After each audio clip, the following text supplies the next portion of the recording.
Single majority পেল না BJP, তাহলে কি ইডি সিবিআই এর আসা যাওয়াটা রাজ্যে কমবে? দেখেন, ইডি সিবিআই তার নিজের কাজ করুক, আমরা ইন্টারফেয়ার করতে চাই। Unnecessary use of central agency এটা ম্যাক্সিমাম করেছে, এটার জন্য মাস বেশি হয়েছে বিজেপি।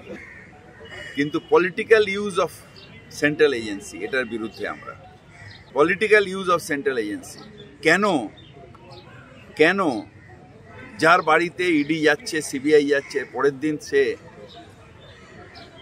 বন্ডের মাধ্যমে বিজেপিকে টাকা পৌঁছচ্ছে কেন? কিসের জন্য তাহলে ইডি সিবিআই গেল? রাজনৈতিক, আগেও তো ইডি ছিল, সিবিআই ছিল, আমাদের ইনকাম ট্যাক্স ছিল, সবাই ছিল, কারোর কোনো ইয়ে ছিল না যে যার বাড়িতে, অনেকের বাড়িতে রেড হয়েছে। কিন্তু রাজনৈতিক নেতাদের টাইট করো, এদিকে এসে গেলে তারা ভালো, আর না হলে ইডি দিয়ে হ্যারাস করো, এর বিরুদ্ধে নিশ্চিতভাবে আমরা আছি এবং আমরা এই লড়াইটা চালিয়ে যাব। এগুলো বুঝতে পারি তাদের দলের ব্যাপার, কিন্তু আমাদের খুব বেশি বলার নেই, আর কে যেহেতু ওদের দলের ব্যাপার। কিন্তু মানুষ হিসেবে খারাপ লাগে যে একটা লোক অনেক কিছু করলো, তাকে আস্তে করে সাইডলাইন করে দিল।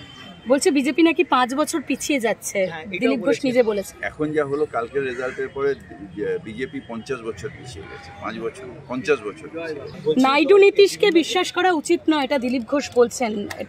এটা ওদের ব্যাপার, এটা আমি বলতে পারবো না এটা। আর আমি রাজ্য রাজনীতি করি, আমি সেন্ট্রালের ব্যাপারে জানি। আপনি প্রচার পর্বে সব থেকে বেশি দিন বা বেশি বার প্রচার করেছেন মুর্শিদাবাদ জেলায়, সেখানে জায়ান্ট কিলিং হয়ে গেছে।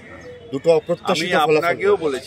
আপনাকেও বলেছি যে মুর্শিদাবাদ এবার 3টেতে 3টে আমরা পাবো, এটা আমি বলেছিলাম, এবং সেই 3টেতে 3টে পেয়েছি।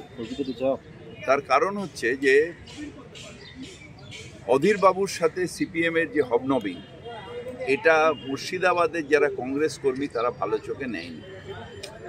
কংগ্রেসকে আমি বারবার করে মুর্শিদাবাদে যে মিটিংটা করে গেছি, তাতে আমি বলেছিলাম যে সিপিএম এর অত্যাচার কংগ্রেসের ওপর কিভাবে হয়েছে, কিভাবে কন্দুয়ায় হাট কেটে দিয়েছে, কিভাবে সাইবাড়িতে গলা কেটে দিয়ে সিপিএম রক্তমাখা ভাত মাকে খাইয়ে দিয়েছে, এটা মনে করিয়ে দিয়েছিলাম।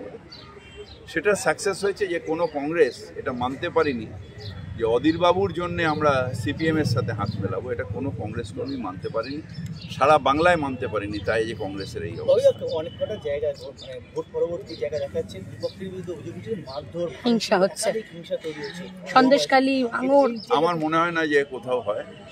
তার কারণ হচ্ছে উত্তক্ত করে কেউ করে, একটা উদ্দেশ্য করে।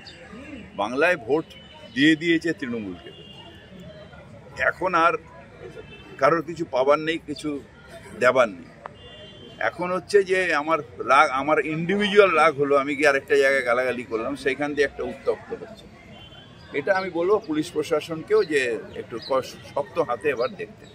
কলকাতার প্রায় 82টা ওয়ার্ড পিছিয়ে রয়েছে, ওয়ার্ড ওয়াইজ তৃণমূলের ফল খারাপ হয়েছে। এমআইসিদের 4000 বা 3000, এই গতবার 52টা ছিল, এবার এতটা। এইটা কি কোনো কারণ মেরুগণের রাজনীতি না অন্য কোনো কারণ?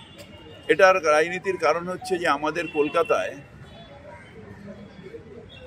কিছু কিছু মানুষ, বিশেষ করে যারা অন্য স্টেট থেকে এসছে, যেহেতু ল্যান্ডের ভ্যালু বেড়ে গেছে, আমরা যারা পুরনো মানুষ যারা, তারা আমার চেতলাতে ওই জন্য এই বাড়িটা হয়েছে, এখানে আগে এখানকার মানুষ থাকতো, এখন এখানকার মানুষ কিনতে পারছে না।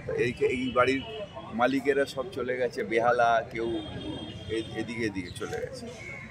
এখানে যারা আসছেন তারা ইউপিতে, রাজস্থানে তাদের আত্মীয় স্বজনরা বিজেপির বিরুদ্ধে ভোট দিচ্ছে, কিন্তু এখানে তাদের মাথায় কিছুতেই আমরা ঠিক করতে পারছি না।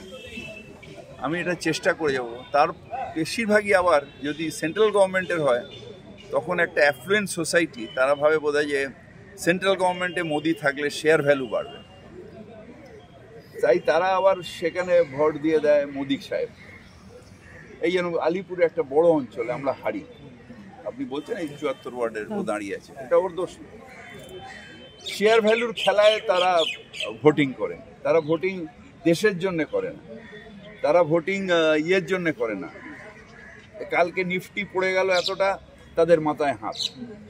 দেশটা বাঁচবে কিনা, দেশটার ভালো হবে কিনা, সেইটা না। আমি হিন্দুবাতা বলবো না, তার কারণ হিন্দুবাতার ভোট এটা না। হিন্দুবাতার ভোট হলে রাম মন্দির অযোধ্যায় বিজেপি হারত না, হিন্দুবাতার ভোট না। এটা শেয়ারের খেলার ভোট। যারা শেয়ার খেলেন তাদের নিজেদের পার্সোনাল গেনের জন্য তারা বিজেপিকে অনেক সময় ভোট দেয়।